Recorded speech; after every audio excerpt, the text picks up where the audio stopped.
জিজ্ঞাসা করা হয়, মা আমি যে বাড়িতে আসছি আপনি কিভাবে জানেন?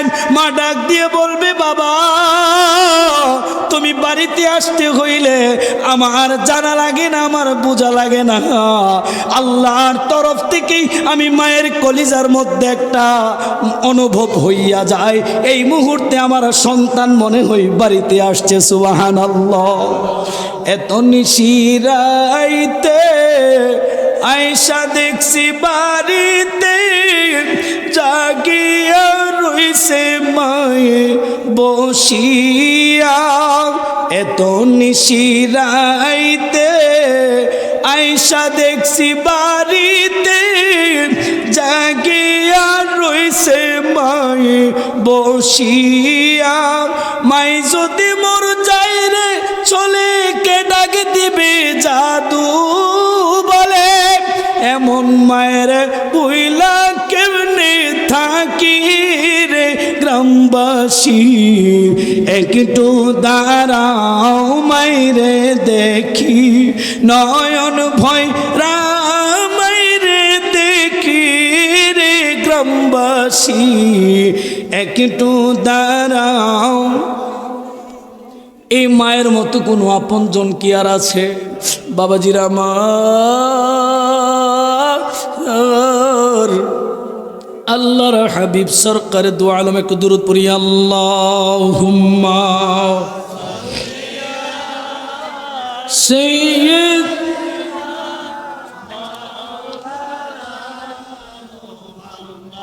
আদু আলা আলে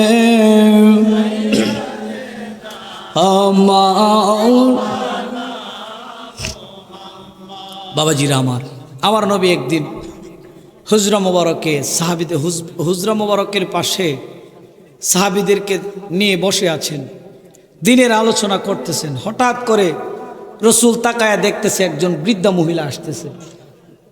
ওই দূর থেকে আমার রসুল দেখে চিনে ফেলেছেন। আমার রসুল সরকারে মদিনাওয়ালার যেই চাদর মুবারকে মশা মাছি বসা হারাম ছিল, এই চাদর মুবারকটা বিছায়া দিছে, চাদর মুবারকটা বিছায়া রেখে দিয়েছে। ওই মহিলাটা আসলেন, আয়েশা এই চাদর মুবারকে বসলেন। এবার ওই মহিলাটাকে আমার রসুল সুন্দর করে খাবার দাবার খাওয়ালেন। খাওয়ায়া আমার রসুল খুব আপ্যায়ন করে বললেন, মা থাকবেন নাকি চলে যাবেন? বলে, বাবা আমি চলে যাব। আমার রসুল আবার আগায়া দিলেন। আবার কি করলেন? আগায়া দিলেন। বাবাজিরা আমার গভীরভাবে খেয়াল করবেন। সাহাবীরা ডাক দিয়ে কই, নবী, যেই নবীর চাদর মুবারকে মশা মাছি পর্যন্ত বসা হারাম, নবী গো ওই নবীর চাদর মুবারকটা বিছায়া দিয়েছেন, আবার আপনি নিজে দিয়েছেন। ওই চাদর মুবারকের মধ্যে একজন বৃদ্ধা মহিলা বসছে। এই মহিলাটাকে ওনাকে একটু চিনতে চায়। আমার নবী দুইটা চোখের পানি পালায়া পালায়া কান্দে, বলে, শুনো এই মহিলাটা আর কেউ না, এই মহিলাটা হইল সাদ গোত্রের, যিনি আমাকে জিনার বুকের দুগ্ধ পান করিয়েছেন, তিনি হলো আমার দুধ মাতা হযরতে হালেমা। সুবহানাল্লাহ। এরে আমার বাবাজিরা, আমার নবী বললেন, সাহাবীরা শোনো শোনো, তোমরা তোমাদের পিতামাতার খেদমত করো, যাদের পিতামাতা জীবিত আছে। ওরে দুনিয়ার মানুষ শোনো, যারা পিতামাতার খেদমত করবে আমার আল্লাহ এবং রসুল তার উপরে রাজি খুশি হয়ে যাবে। সুবহানাল্লাহ। এই মা বাবার খেদমতের দরকার আছে না নাই? বাবাজিরা আমার বাস্তব জীবনের একটা ঘটনা শুনেন। সাধারণভাবে বলে শেষ করে দিব, আমি কিন্তু তাড়াহুড়া করতেছি কখন হুজুর চলে আসে। আমার দাদা পীরের বাড়ি হইল হবিগঞ্জ। ওখানে একটা উরুস হয়, উরুসের মধ্যে আমারও দাওয়াত থাকে। আমি প্রায় মাহফিলে মা বাবার শান বুঝাইতে যায় কথাটা বলি আর কি। তো ওখানে আমিও গিয়েছিলাম, আমার সাথে একটা ভাই গেছে। গিয়ে দেখি আমাদের দাদা পীরের বাড়ির পাশে একটা পুকুর আছে, ওখানে একটা তিরিপাল বিছায় একটা মহিলা বসে আছে, আর একটা বাচ্চার হাতও নাই পাও নাই, বাচ্চাটাকে মানুষ টাকা পয়সা দিতেছে। মহিলাটা খুব সুন্দর এবং মানে তার কাপড়ে বা লেবাসে বোঝা যায় না সে যে রাস্তার মধ্যে আসছে। এখন আমি আবার একটু বেশি প্রশ্ন করি, অনেক আলেম ওলামারা যারা আমার উস্তাদ তাদেরকেও আমি বেশি প্রশ্ন করি, অযথা একটা প্রশ্ন করি। আমি একটা জিনিস জানলেও আমি আবার জানার চেষ্টা করি, বা না জানলেও হুজুরদেরকে প্রশ্ন করে জানার চেষ্টা করি। তা আমি ওই মহিলাকে প্রশ্ন করলাম, মা এই বাচ্চাটা কার? বলে আমার। তাইলে এই বাচ্চাটা যে আপনার লেবাসে তো বোঝা যায় না, আপনি রাস্তায় নামছেন, আপনার কি স্বামী নাই? বলে আছে। আপনার কি এই বাবা নাই, মা বাবা নাই? সব আছে হুজুর, সব আছে, বাবাও আছে, মাও আছে, বাপের বাড়িও লন্ডনে, স্বামীর বাড়িও লন্ডনে। আমি বললাম আপনি কেন রাস্তায় নামলেন? এবার এই মহিলাটা ওনার এই ছোট্ট প্রতিবন্ধী ছেলেটার দিকে আঙ্গুলটা দিয়া ইশারা করে, হুজুর আমি রাস্তায় নামার একমাত্র কারণ হইল আমার এই সন্তানটা। মা আপনার এই সন্তানটা কি? আপনার এই সন্তানটার কারণে কেন আপনি রাস্তায় নামলেন? বলে হুজুর শুনেন, আমার এই সন্তানটা হাসপাতালের মধ্যে যখন জন্মগ্রহণ করেছে, আমার স্বামী সন্তানের হাত নাই পাও নাই দেখা হাসপাতালে আমাকে পরামর্শ দিয়েছে সন্তানটাকে মেরে ফেলে দেওয়ার জন্যে। আমি বললাম, স্বামী গো, এই সন্তানটার হাত নাই পা নাই, তার জীবনটা তো এখনো বাইসা আছে। যেই সন্তানটারে আমি 10 মাস 10 দিন দূরে রাখছি, ওই সন্তান ল্যাংড়া হইতে পারে, লুলা হইতে পারে, কানা হইতে পারে, আমি মা তারে মারতে পারি না। স্বামী বললেন, তাইলে এই সন্তানটাকে রাস্তার মধ্যে রেখে দাও, যে কেউ নিয়ে যাবে, নিয়ে লালন পালন করবে। বলে না, আমার এই সন্তানটার হাত নাই পা নাই, যদি রাস্তায় রাখি কেউ এই ভয়ে নিতে চাবে না। স্বামী গো, আমার সন্তানটাকে আমি ফালাইয়া দিব না। তারপর স্বামী আমাকে বলে গিয়েছে, সন্তানটাকে রাইখা যদি তুমি আমার বাড়িতে যাইতে পারো যাইবা, কিন্তু এই সন্তান নিয়ে যাওয়া যাবে না, কারণ মানুষ যদি এই সন্তানটাকে দেখে আমার উপরে তহমত দিবে, না জানি কোন পাপের কারণে এই সন্তানটা জন্মগ্রহণ করেছে। আমাদের সমাজে কিন্তু এমন লোক আছে, যদি কারো ছেলে মেয়ের একটু ডিফেক্ট হয়, ছেলে মেয়ের পেইজে যদি একটু ডিফেক্ট হয়, তাদেরকে বিশাল বড় ধরনের খুঁটা দিয়ে বসে থাকে, আছে না নাই? স্বামী বলেন, আমার বাচ্চাটাকে যদি দেখে তাইলে ওরা আমাকে খুঁটা দিবে, আমি এটা সহ্য করতে পারবো না। বাচ্চাটাকে যদি ফালাইয়া তুমি আমার সাথে আসতে পারো চলো, আর বাচ্চা যদি তুমি না ফালাইতে পারো তুমিও থাকো, বাচ্চাও থাকুক। নাউজুবিল্লাহ বলেন। এবার মহিলাটা বলতেছে, ভাই আমি কিন্তু ফালাইতে পারি নাই, বাচ্চাটাকে নিয়ে আমি 3 দিন পর বাবার বাড়িতে চলে গেলাম। বাবার বাড়িতে বেশ কিছুদিন ছিলাম। বাবার বাড়িতে যখন থাকতাম অনেক মানুষ আনাগোনা করত, এমুক বেড়ার জিয়ে না জানি কি পাপ করছে জীবনে, এর ফলে এমন একটা বাচ্চা হয়েছে। এমন কিছু আমানুষ কুমানুষ আমাদের দুনিয়াতে আসে না নাই? মানুষের খারাপটা দেখলে তাকে নিন্দা করে এবং তাকে নিয়ে হাসি ঠাট্টা বিদ্রুপ করে, কি করে না? অথচ এটা আল্লাহর দান। এটা কার দান? আল্লাহর দান। এইগুলো বলে কাউকে তহমত দেওয়া, এটা সম্পূর্ণ কি ঠিক না? এটা সম্পূর্ণ ঠিক না। এই জন্যে বাবা, কারো কোনো খারাপ দেখলে, কারো ছেলে মেয়ের হাত পায়ে কোনো ডিফেক্ট দেখলে মন্তব্য করবেন না, কারণ আল্লাহ ওই বেড়ারে দিছে, আপনারে দিতে পারে না। মন্তব্য করবেন কেন? মন্তব্য করার কোনো দরকার নাই। আপনি যদি তার ছেলে মেয়েদের থেকে যদি আপনার ছেলে মেয়ে ভালো থাকে, 5টা শুকরিয়া বেশি আদায় করবেন, আলহামদুলিল্লাহ আলহামদুলিল্লাহ আলহামদুলিল্লাহ। বিরক্ত হওয়ার কোনো কারণ। এই সন্তানটাকে নিয়ে আমি আমার বাবার বাড়িতে ছিলাম। কিছুদিন পর বাবার বাড়ির মধ্যে যখন মানুষের আনাগোনা হয়, বাবাও ঠিক একই কথা বললেন, ওরে আমার মেয়ে শোনো শোনো, তুমি যদি তোমার সন্তানটাকে তুমি ফালাইয়া দিতে পারো, আমার বাড়িতে থাকতে পারবা। আর তুমি যদি তোমার সন্তানটাকে তোমার কাছে রাখো, আমার বাড়িতেও তোমার কোনো স্থান নাই। যেহেতু সন্তানের বাবাই তারে জায়গা দেয় না, তোহমতের ভয়ে আমি কেমনে তারে জায়গা দেই? নাউজুবিল্লাহ বলেন। এরে আমার লক্ষ্মীপুরের বাবাজিরা, নারে তাকবীর, নারে রিসালাত, আহলে সুন্নাত ওয়াল জামাত। প্রধান অতিথির আগমন,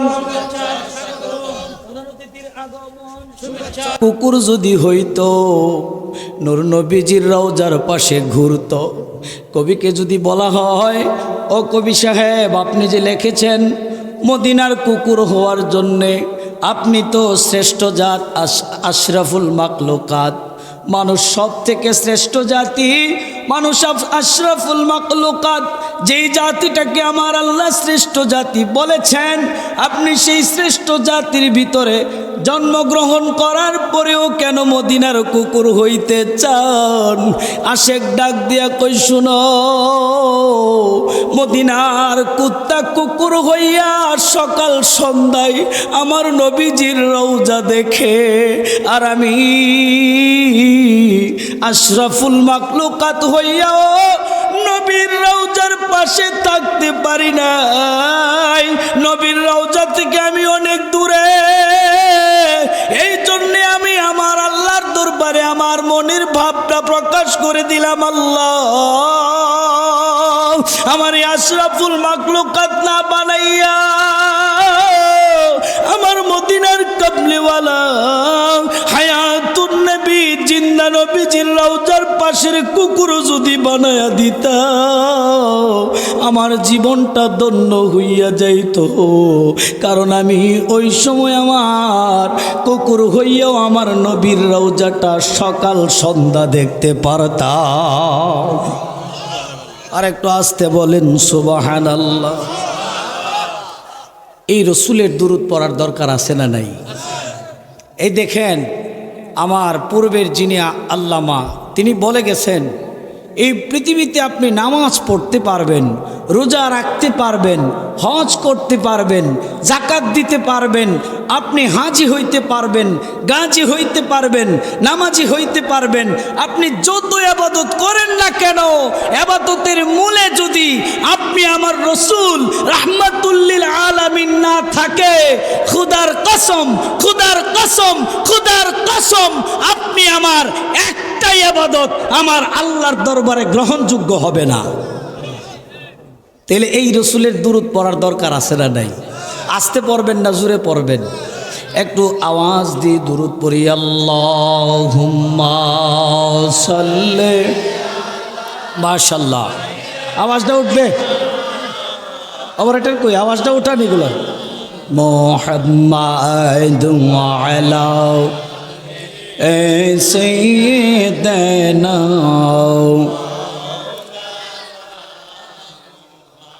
দিবানিশি মনরে আমার আর দিও না যন্ত্রণা, ধনে যদি হইতাম ধনী যাইতাম সোনার মদিনা। আল্লাহুম্মা সাল্লি। মাশাআল্লাহ, মাশাআল্লাহ। মাওলানা মুহাম্মদ ওয়ালা সাইয়্যিদিনা রব্বি সাল্লি ওয়া সাল্লিম ওয়া বারিক আলাইহি। সম্মানিত মুহতারাম মুআজ্জাজ, আমি ভূমিকাতে যাব না, পোস্টারটাও পড়ব না, কারণ আমার সময় খুব সংকীর্ণ। আপনারা কেউ কষ্ট নেবেন না, আমাকে ক্ষমা সুন্দর দৃষ্টিতে দেখবেন। আমার সময় কম, কাজ বেশি, কথা বেশি। এই জন্য আমি পোস্টারও পড়লাম না, কিছুই করলাম না, খুতবাও পড়লাম না, একটু দুরূদ পড়লাম।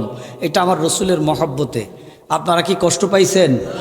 আসুন মহান রব্বুল আলামিনের দরবারে আলী লাখ কোটি শুকুর, যে আল্লাহ সুবহানাহু ওয়া তাআলা অত্যন্ত দয়া করে মায়া করে সর্বপ্রকার কাজকর্ম থেকে যাচাই বাছাই করে আল্লাহর এই দিনী অনুষ্ঠানে আপনাকে আমাকে আসার মতো বসার মতো যে তৌফিক দিয়েছেন, এই জন্যে শুকরিয়া আদায় করি আলহামদুলিল্লাহ। লক্ষ কোটি শুকুর ও সুজুদ আমার আল্লাহর দরবারে, যে আল্লাহ সুবহানাহু ওয়া তাআলা এমন একজন নবীর উম্মত হিসাবে আপনাকে আমাকে দুনিয়াতে পাঠিয়েছেন, যেই নবীর উম্মত হওয়ার জন্যে 1,00,000 মতান্তরে 2,23,999 জন নবী এবং রসুল আমার আল্লাহর দরবারে দরখাস্ত করেছিলেন, আয় খোদা আমাদেরকে নবী বানাইছো, আমরা খুশি, আমাদেরকে রসুল বানাইছো, আমরা খুশি, আমরা এর থেকেও বেশি খুশি হইতাম যদি আমাদেরকে পেয়ারা নবী রাহমাতুল লিল আলামিনের উম্মত বানাইতা। সুবহানাল্লাহ আসতে বলেন। এই নবীর দাম কম না বেশি? আর বিনা দরখাস্তে আপনাকে আমাকে, ওইটাই বলে বাঙালি ফায়াধন চিনে না। বাঙালি কি করে? ফায়াধন চিনে না। আমরা বাঙালিরা কিন্তু অনেক কিছুই পাইছি, কিন্তু আমরা চিনি না। আজকে যদি কষ্ট করে ইসলাম ধর্ম গ্রহণ করা লাগতো তাইলে বুঝতাম আমরা ইসলামের যে কি মর্ম।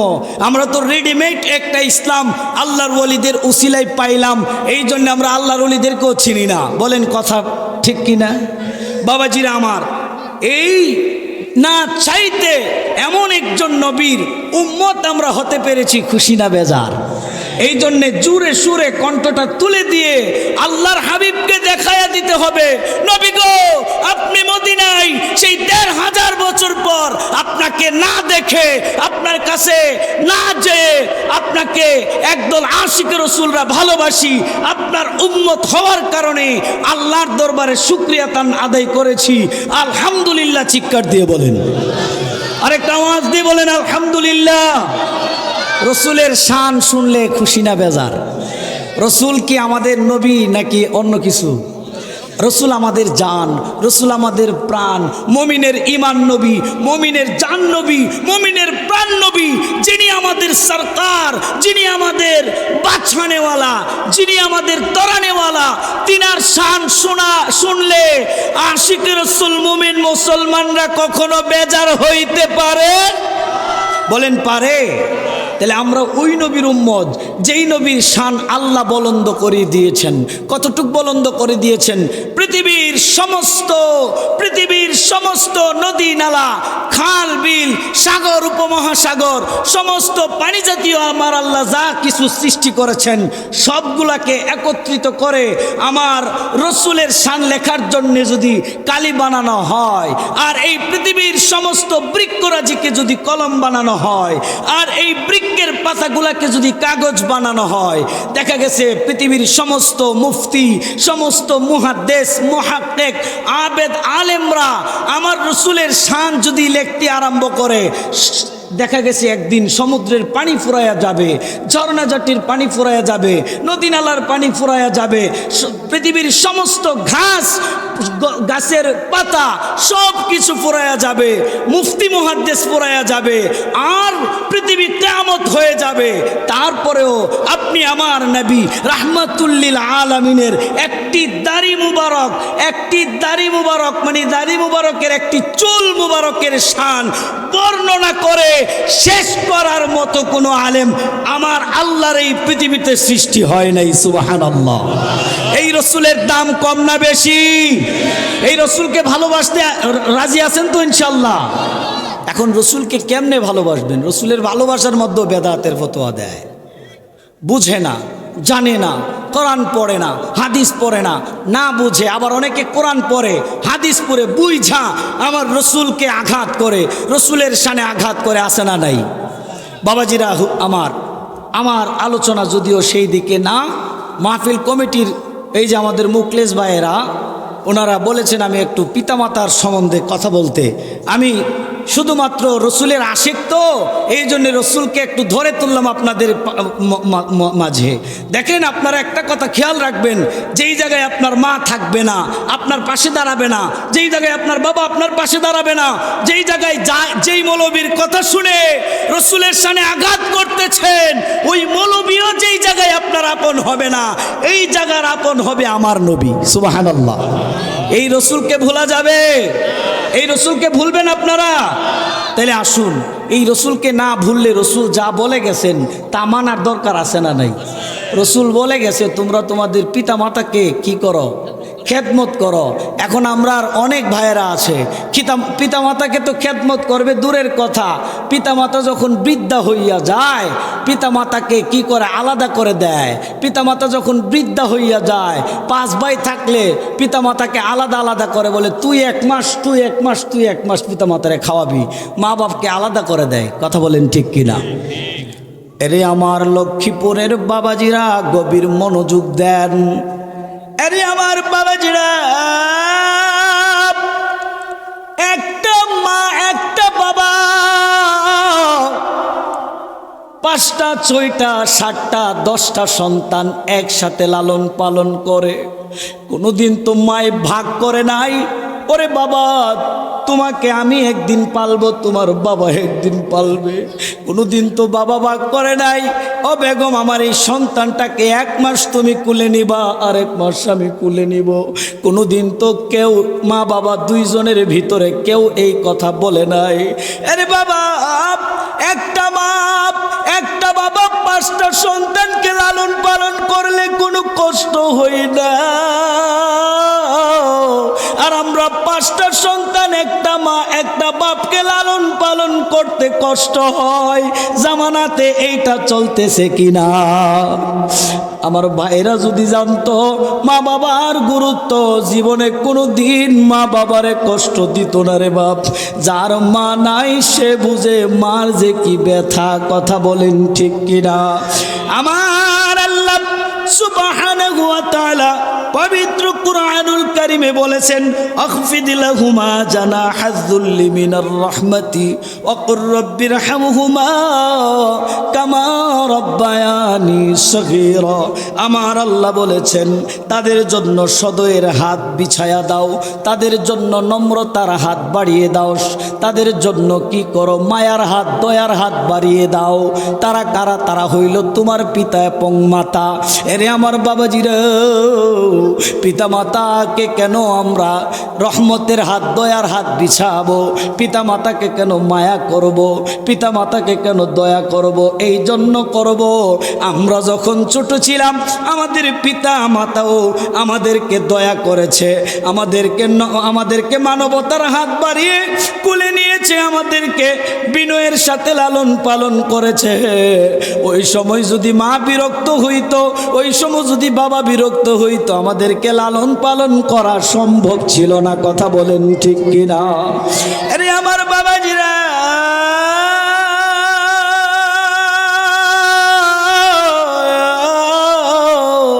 একটু গভীর ভাবে খেয়াল করবেন। আমার নবী রাহমাতুল লিল আলামিন তিনার দরবারে একটা সাহাবী আসছে দৌড়ায়া, ইয়া রাসূলুল্লাহ, ইয়া হাবিবাল্লাহ, নবী গো, শুনেছি আপনি নাকি জিহাদের ময়দানে যুদ্ধে যাবেন, আমি আপনার সাথে জিহাদের ময়দানে যাব। এবার সাহাবীকে আমার নবী বলে, সাহাবী তুমি যে জিহাদে যাইবা তোমার ঘরে কে আছে? বলে আমার কেউ নাই, আমার ঘরে একটা বৃদ্ধা মা আছে। আমার নবীজি ডাক দিয়া কই, সাহাবী রে, তুই তোর বৃদ্ধা মার খেদমত করে চল, তুই তোর বৃদ্ধা মার খেদমত করতে যা। শোনো, তোমার জিহাদে যাওয়া লাগবে না, তুমি যদি তোমার বৃদ্ধা মায়ের খেদমত করতে পারো, আমার আল্লাহ মা বাবার খেদমতের কারণে প্রত্যেকটা সন্তানের আমল নামায় জিহাদের সওয়াব প্রদান করবে। সুবহানাল্লাহ। মা যার বেঁচে নাই তার মতো দুঃখী নাই। আমার সাথে কি বলা যাবে না? মা যার বেঁচে নাই তার মতো দুঃখী নাই, খালা ফুপু মায়ের সমান না আনা গো। জান্নাতের চাবি আমার মা, জান্নাতের চাবি আমার মা গো, জান্নাতের চাবি। এই মায়ের খেদমত করার দরকার আছে না নাই? আল্লাহর হাবিব বলেছেন ওমা হুমা জান্নাতুকান ওয়া নারুকা, তোমার মাই তোমার জান্নাত, তোমার মা বাবাই তোমার জাহান্নাম। এইটা কেন আল্লাহর হাবিব বললেন? আরে আমার লক্ষ্মীপুরের বাবাজিরা, এইটা এই জন্যে আমার নবী বলেছেন, আপনি যখন আপনার পিতামাতার খেদমত করবেন, পিতামাতার খেদমতির উসিলায় আমার আল্লাহ আপনার জীবনের গুনাহগুলো মাফ করবেন, আমার আল্লাহ আপনাকে জান্নাতি বানায়া দিবেন। আর আপনি যখন পিতামাতার সাথে অসৎ ব্যবহার করবেন, এই অসৎ ব্যবহার করার কারণে আমার আল্লাহ সুবহানাহু ওয়া তাআলা, আপনি হজ করছেন সমস্যা নাই, যাকাত দেন বছরে বছরে সমস্যা নাই, আপনি 5 ওয়াক্ত নামাজ পড়েন কোনো সমস্যা নাই, আপনি যতই ইবাদত করেন না কেন, মায়ের মনে যদি আপনার আঘাতের কারণে যদি উফ শব্দটা চলে আসে, আমার আল্লাহর হাবিব বলেন তোমার নামাজ, রোজা, হজ, যাকাত, তাসবিহ, তাহলিল যা কিছু আছে সব বরবাদ হয়ে যাবে। নাউজুবিল্লাহ বলেন। আজকে যেই মা যেই বাবাকে আমার নবী আপনার নবী এত গুরুত্ব দিয়েছে, ওই বাবা মাকে আমরা কষ্ট দেয় কি দেয় না?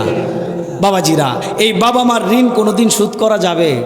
আমি তাড়াহুড়া করে বলতেছি এই জন্যে যে যিনি আজকের প্রধান অতিথি, তিনি ওই স্টেজে বসে ওয়াজ পড়বে, ওই স্টেজে আমি বসার মতো যোগ্যতা আমার নাই। এই জন্য আমি একটু ভয় পাইতেছি এবং তাড়াহুড়া করতেছি, কারণ উনি কখন যেন চলে আসে, আমি উঠে যাব। উনি চলে আসলে তো আর আমি বসে থাকতে পারবো না। আপনারা কি আমার 2-5টা কথা শুনতে রাজি আছেন? তাহলে একটু সামনের দিকে আগানার দুরূদ পড়েন। আল্লাহুম্মা সাল্লি আলা সাইয়্যিদিনা মা'আদনা বিয়ানা মাওলানা মা'আদাল্লাহ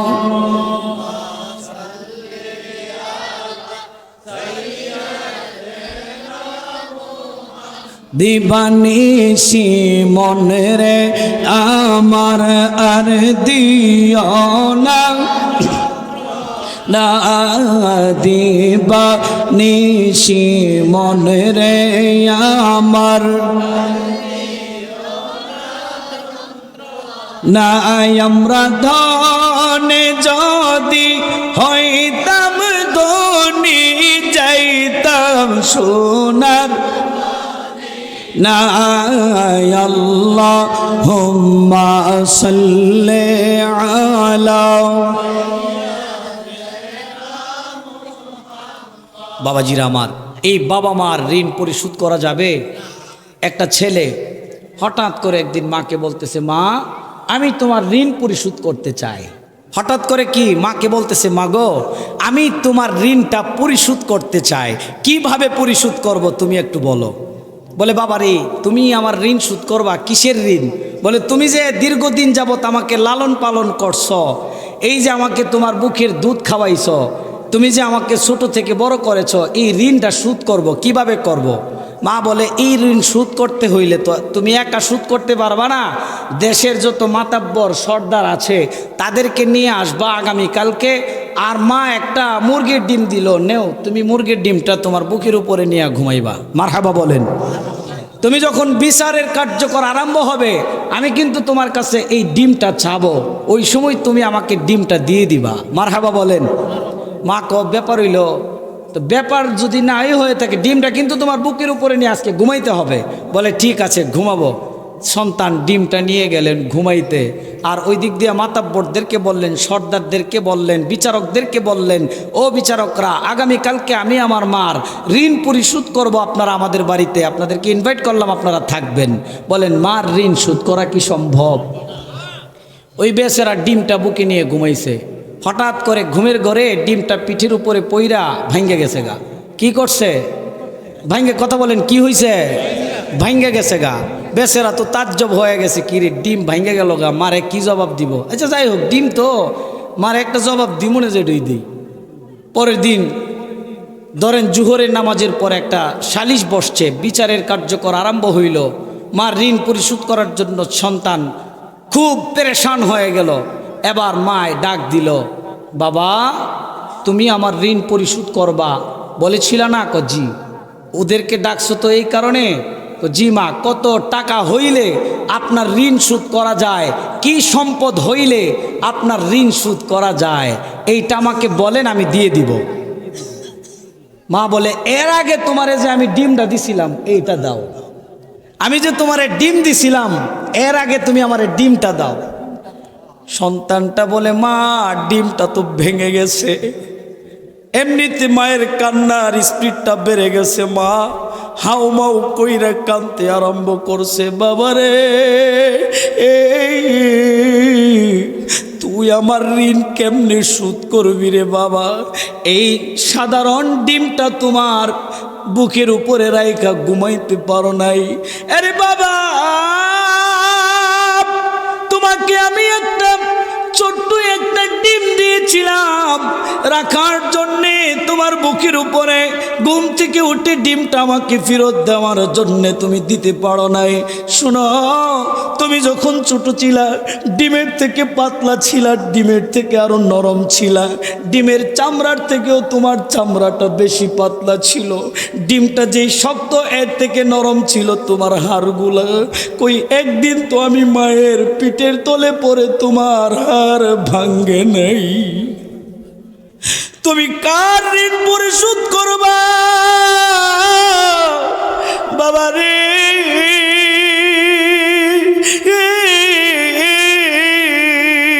এবার তুমি যদি আমার ঋণটা পরিশোধ করতে চাও, আমার কোনো আপত্তি নাই। এইবার তুমি ঋণটা আমার পরিশোধ করো। কিভাবে করবা? সন্তানটা হাউমাউ কইরা কান্দে আর কই, মা তোমার মতো এমন মা পৃথিবীতে আর কেউ না। ও মা, তোমার মতো এত দরদি আর কেউ না। মা ডাক দিয়া কই, বাবারে এই পাতলা একটা ডিম তোর বুকের উপরে রাইখা পরের দিন ডিমটা ফেরত দিতে পারো নাই। তোমার পিঠের নিচে ফালায়া ভেঙে ফেলেছ। তুমি এই ডিমের থেকেও নরম ছিলা। তোমারে আমি 900 দিন দুধ পান করাইছি, কোনো একদিন আমার পিঠের তলে পইরা তোমার হাতটা ভাঙ্গে নাই। তুমি আমার ঋণটা এখন শোধ করে ফেলো। সন্তানটার কান্নার স্পিডটা আরো বেড়ে গেল। সন্তানটা দৌড়ায়া মায়ের পায়ে জাপটি মায়েরা দইরা কমা, তোমার মতো মায়ের ঋণ পরিশোধ করা কোনো সন্তানের পক্ষে সম্ভব হবে না। আস্তে কি সুবহানাল্লাহ বলা যাবে না? এরে আমার বাবাজিরা,